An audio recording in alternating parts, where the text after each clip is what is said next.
సత్య TV. నేను మీ లత.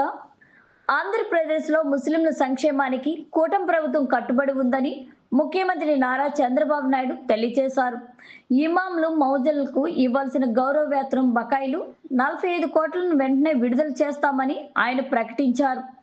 విజయవాడలో నిర్వహించిన ఇఫ్తార్ విందులో పాల్గొన్న ముఖ్యమంత్రి రంజాన్ శుభాకాంక్షలు తెలియజేస్తూ ముస్లింల అభివృద్ధికి ప్రభుత్వం తీసుకుంటున్న చర్యలను వివరించారు.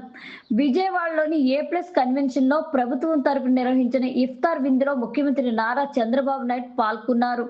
ఈ సందర్భంగా ముస్లిం సోదరులతో కలిసి ప్రార్థనలో పాల్గొని రంజాన్ శుభాకాంక్షలు తెలియజేశారు.